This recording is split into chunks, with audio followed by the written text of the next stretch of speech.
Today's video is about a very serious topic, so I just want to do a trigger warning out there for anyone that might be sensitive to this. This is about SA, which is sexual assault. I cannot believe I'm making this video, and I never thought a situation like this would be put into my life, and I'm only making this video because the case is now closed, so I feel like I can. Anyways, let me just get into the story. If you guys didn't know, last month I was in Europe for 4 weeks, but before going to Europe, I went to Chicago to visit my family because I like to go in the summer, and also to drop off my dog Prince because while I was away, my family watched my dog Prince.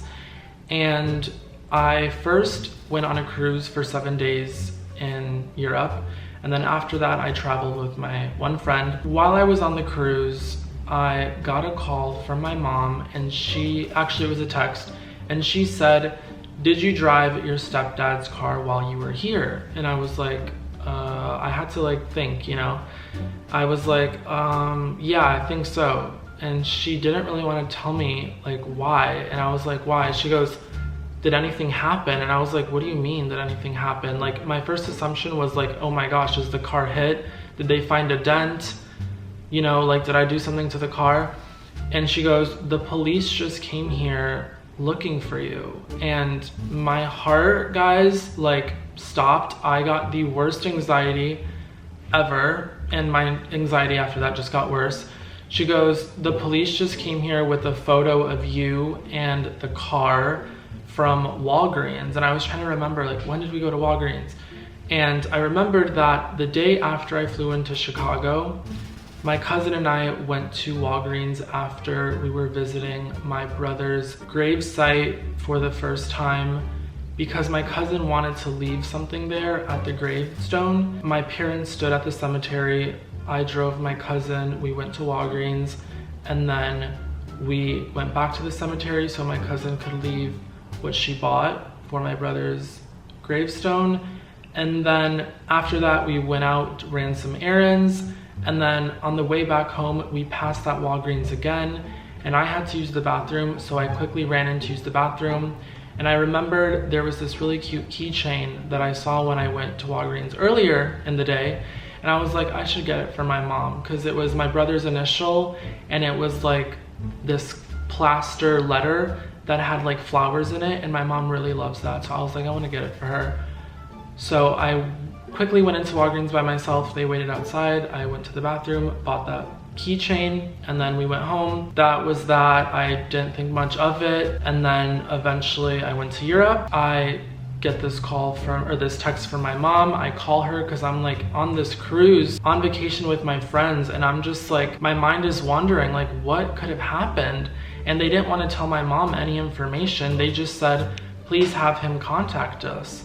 And they basically showed her a security surveillance video screenshot, or still, of myself in the Walgreens. I was thinking, and I was like, oh my gosh, was there a crime maybe committed at the Walgreens? Maybe they think I'm a witness. Then I was like, oh my gosh, did I hit someone with the car and I didn't know? Do they think I did a hit and run? I was just trying to remember that day and that Walgreens interaction and everything. And I also didn't know if it was from the first time I went to Walgreens earlier that day or the second time, because I went to Walgreens twice in that day, keep in mind. Then I call the detective, and he isn't in the police station, so I leave a voicemail, and I have this just crippling anxiety. I can't hang out with my friends. I can't do anything. So I just go to the room on the cruise and I take a nap, and I'm like, okay, maybe I'll get a call and I'll, finally talk to the detective to see why they're looking for me. And also I just could not do anything because I could not go about my day until I found out why these detectives were looking for me. It's so scary. I wake up from my nap a few hours later. I have no call from the detective, and I'm like, oh my God, I cannot go about my day just acting as if the police in America is not looking for me. So I call again, and finally I get a hold of him. The phone service is so bad, it's crackling. And I'm like, hi officer, hi detective, this is Steven. My mom said you guys were looking for me. I just wanted to see what happened, is everything okay? And he goes, hi, you went to Walgreens, is that correct? I was like, yes, I did. He's like, do you remember speaking to an employee? I was like, honestly, I like don't remember, because since I went to that Walgreens twice, it all was just a blur, and going to a little convenience store like that isn't a moment in life that you really remember every little bit of detail about, you know? And he goes, well, you asked an employee to use the bathroom and she's claiming that you sexually assaulted her. And I was just in the biggest of shock, guys. Like I said, I thought they would ask if I was a witness to something, or worst case scenario that I hit something or someone with a car, not someone, but like maybe I hit a car, I don't know. And he goes, she's saying that when she walked you to the bathroom to unlock the door, you grabbed her butt and said something about some photos. I was in shock, guys. I was like, detective, that's like the furthest thing from reality and the truth. And then it all came back to me. I did ask an employee to use the bathroom. She basically didn't even talk to me. I asked and she just walked directly to the bathroom. I followed. She opened the door. I went to the bathroom, and then when I was telling him the story, I was thinking of the first time I was in the Walgreens, which the first time I went to the bathroom and then I was looking at the garden aisle because my mom wanted me to look for some solar light to leave at the gravesite. So I was like, I then went and looked for something, and the only reason I was even there was so that my cousin could get something, because we were at the cemetery down the road. He was like, okay. And then the only question that I could think to ask was, why didn't she call the police right there and then? Why am I finding out about this like over a week later? Because I went to the Walgreens the first day I was in Chicago, then I was there for a week, and now I'm a few days into this cruise. So I was so just confused. And he goes, well, she did call right after, but it took about 30 minutes for the police officers to get to the Walgreens. And then he goes, did you have on 2 bracelets? I was like, yes, I did. Like, that's me. Basically, I told him, like, this is so crazy. Like, I can't believe I have to go about my vacation acting as if, like, I'm not being accused of something so serious and severe that could literally, like, ruin the rest of my life, or something that I could, like, go to jail for. And he goes, don't worry, just enjoy your vacation and call me when you get back to the States, and thank you for calling. And I was like, of course, and yes, I will call you when I get back, thank you. And him saying just enjoy your vacation and call me when you get back gave me a little bit of peace. But guys, I was still so stressed about this, and it really, I don't want to say ruined my vacation, because it didn't, but it gave me the worst anxiety just knowing that I have to go back to America and then deal with a stranger that I don't even remember what she looked like, accusing me of something so severe.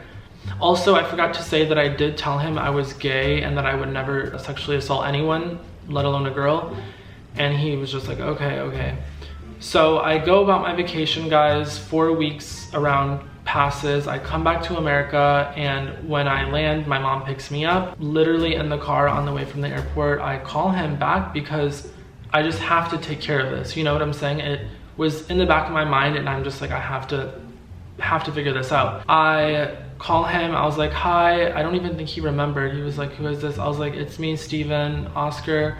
We spoke last month about the sexual assault. He goes, oh yes, is there any way you could come into the station so we could talk in person? And I was like, yes, of course. And I was asking him some more questions, because the first time we spoke, guys, I didn't have time to think of questions that I normally would have. You know what I'm saying? I was so taken aback and never thought it would be something like that he's telling me. And I've had weeks now to think of different questions. So I asked him a few questions like, is she the one that pointed out my bracelets? Because I was like, maybe she saw my bracelets and she was trying to get money out of me. I just couldn't wrap my head around why a stranger would make such a serious accusation about a stranger that was in passing. You know what I'm saying? He goes, don't worry, I just need to see you because we just need to close this, and I want to tell her that I spoke to you, and she said that she isn't able to identify you anyways, so she doesn't feel comfortable identifying someone because she doesn't remember what they look like. So I just need to talk to you so that we can close this and end it and move on. And I was like, okay, I'll see you on Monday. I will call you Monday to figure out a time to go into the station. I had even more peace at this point because I'm like, okay, at least now he's telling me that like we just need to end this. Like this isn't going any further. I also kind of came to the realization that like nothing could really happen, because at the end of the day, I'm innocent. I know that I didn't do that, and I'm literally like publicly gay. It's just so far from reality that like I had more peace of mind about it.